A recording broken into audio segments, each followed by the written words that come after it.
kabar Anda semua? Semoga selalu dalam keadaan sehat walafiat. Kembali berjumpa dengan saya, Hersno Arif dan Bung Rocky Gerung. Bung Rocky, hari ini giliran Muhaimin Iskandar ya, yang katanya akan diperiksa oleh KPK. Kalau kemarin kan Anda ya, Anda di Mabes Polri, kalau sekarang Muhaimin yang di KPK ini. Dan saya kira orang kemudian jadi lihat, loh kok jadi drama juga ya Muhaimin ya, setelah dia dipanggil oleh KPK. Kemarin tiba-tiba dia harusnya membuka MCQ internasional dan dia ditolak oleh bupatinya begitu. Jadi orang kemudian berpikir-pikir, wah, Caimin ini akhirnya resmi juga jadi musuh pemerintah gitu ya, musuh penguasa gitu ya. Itu gejala yang harusnya kita deteksi beberapa lapis analisisnya ya. Yeah. Sebab yang pertama agak ajaib, agak aneh sebetulnya. Itu hanya beberapa jam tiba-tiba diputuskan Caimin harus dipanggil. Kan setelah dinyatakan, dideklarasikan, baru diproses, hal yang udah lama. Tetapi tentu kita paham bahwa ada upaya untuk memetakan gejolak politik. Kalau Caimin dipanggil, kira-kira reaksinya apa ya? Kan itu intinya tuh. Juga demikian halnya soal MTQ kemarin itu. Jadi tetap ada yang tidak lurus sebetulnya di dalam penegakan korupsi ini. Bukan kita mau selamatkan Caimin. Kalaupun ada kasus ya dia dari awal dong, jangan di dalam politik. Kita membedakan antara problem Caimin dengan Caimin dan Anies dengan Demokrat, dan Caimin sebagai faktor yang diumpankan dalam kesan politik ini. Jadi tetap di belakang ini ada unsur-unsur intelijen yang kira-kira mau menangkap sinyal kalau Caimin diobok-obok, apakah Anies terganggu.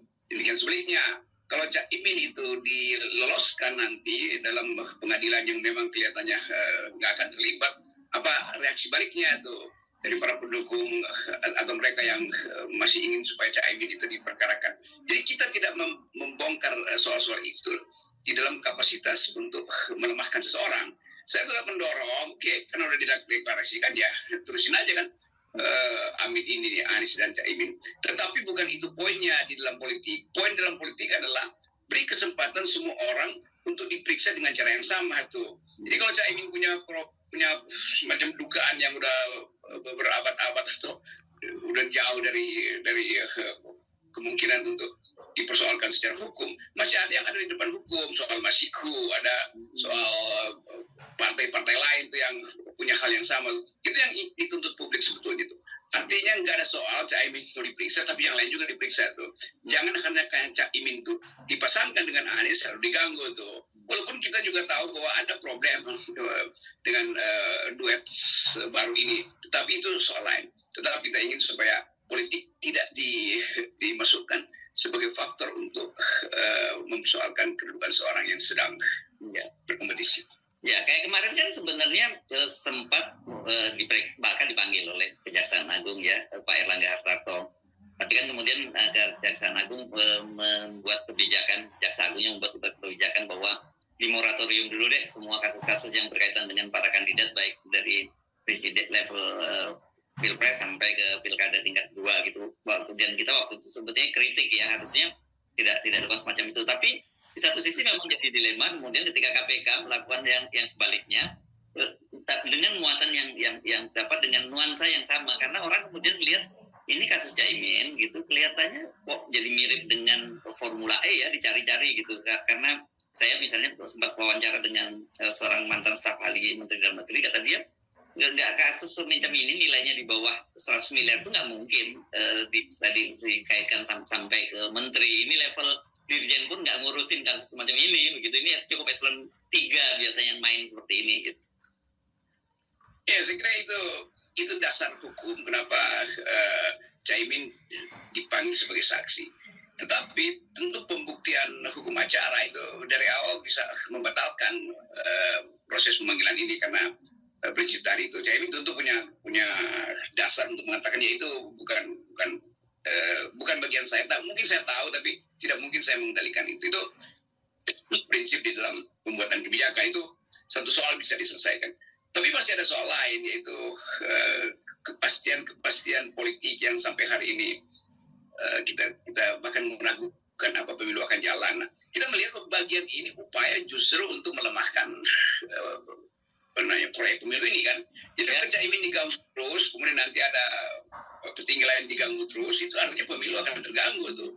Jadi poin yang mau kita terangkan semacam aturan yang tidak tertulis atau bahkan dimintakan tertulis oleh kejaksaan supaya calon-calon yang punya potensi untuk diseprindikan itu ditunggu sampai selesai pemilu juga mendua sebetulnya. Kan mesti diterangkan tuh yang mau ditunggu setelah pemilu yang mana. Kalau tertangkap tangan tiba-tiba itu bagaimana ditunggu setelah pemilu kan.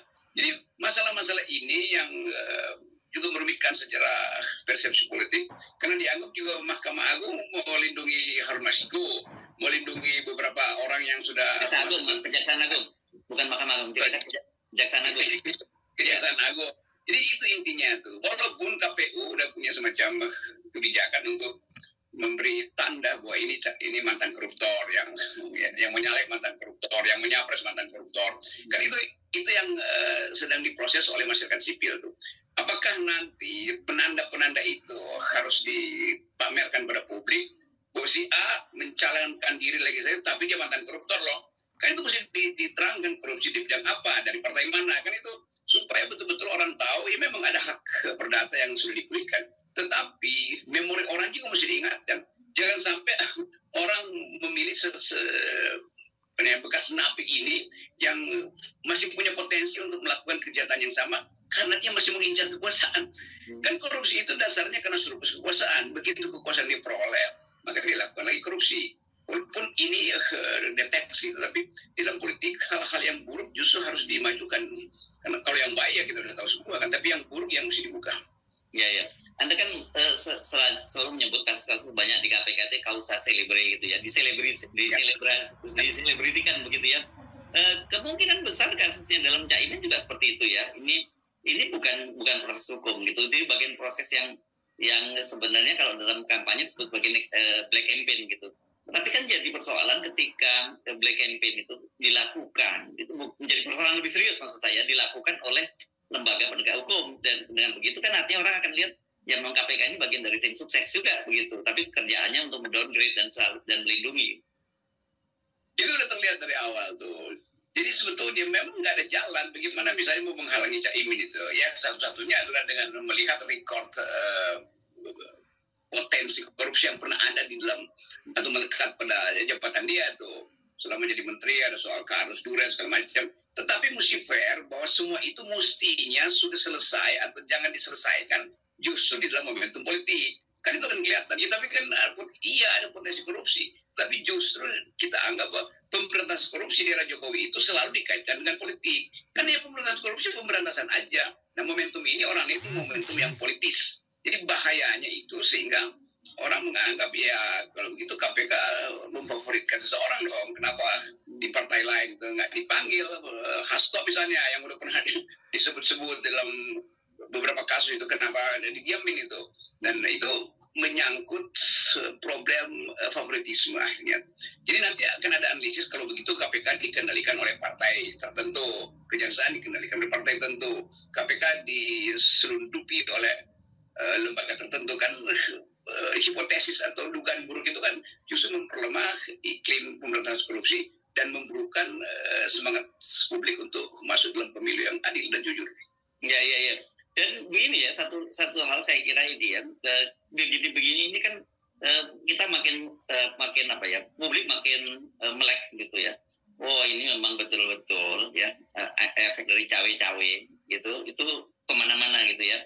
Karena dalam kasus ini kan seperti kita tahu selain KPK, kemudian juga kemarin yang ditolak dia di tanah laut di Kalimantan Selatan itu untuk membuka FGQ internasional. Ini kan pasti ada tangan-tangan kekuasaan di situ. Dan saya kira ini orang yang kemudian jangan salahkan kalau kemudian mengkait-kaitkan dengan Pak Jokowi, mungkin walaupun mungkin ini tidak ada kaitannya dengan Pak Jokowi gitu. Ini poin penting tuh. Kadang-kala Jokowi juga ada pemain politik dan tangannya ada di mana-mana itu.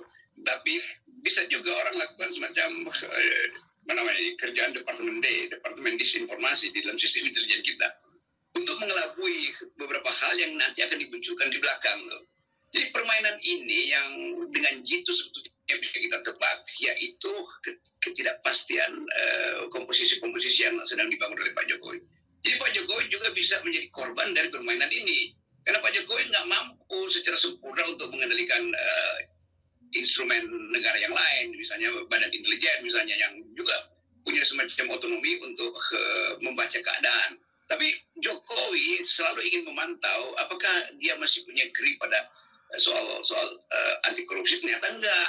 Sebab kalau Pak Jokowi masih punya grip, tentu orang akan anggap jangan dikaitkan dengan politik. Dan Pak Jokowi mesti kasih sinyal bahwa iya, saya tetap akan memimpin pemberantasan korupsi. Termasuk kalau itu ada faktor politik, saya akan melampaui faktor politik itu. Nah, Jokowi terlihat justru rasa nyaman kalau ada tokoh yang diganggu karena kasus korupsi tetapi dikaitkan dengan momentum politik. Kenapa? Karena Pak Jokowi sudah berubah dari negarawan menjadi pemain politik. Tapi satu hal juga saya kira dengan apa yang terjadi pada Caimin ini, pembelotan Caimin lah begitu ya. Ini kan menunjukkan betapa potensi-potensi semacam ini mungkin terjadi pembelotan lagi di partai-partai politik begitu ya, dan kita selalu singgung ya, ini menunjukkan grip Pak Jokowi itu udah makin lemah. Dengan Caimin aja berani, apalagi orang seperti Erlangga Hartarto ya gitu, atau Zulhas mungkin gitu.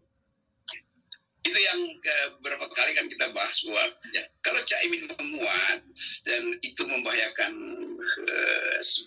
agenda politik Pak Jokowi, maka dia akan dikerjai. Nah, sekarang orang mulai melihat itu, Caimin mulai menguat tuh karena beberapa tokoh yang dari kalangan NU memberi semacam sinyal kritis atau ketidaksepakatan diam-diam terhadap Caimin kan. Jadi poin kita selalu hanya ingin menunjukkan bahwa di belakang permainan hukum ini ada kepentingan politik, dan itu yang mulai terbaca hari-hari ini. Tetapi jangan dianggap bahwa kita mau bela Caimin dan Anies, enggak. Kita cuma membuat analisis supaya orang paham apa yang sedang berlangsung tuh. FNN tetap dalam posisi mengkritisi semua hal dan menyodorkan hal yang terbaik, yaitu etika politik. Yes, baik. Oke, baik. Terima kasih, Bung Rocky. Buat kita selalu ini standing ya. Etika politiknya memang mesti dimulai di nol. Oke, terima kasih.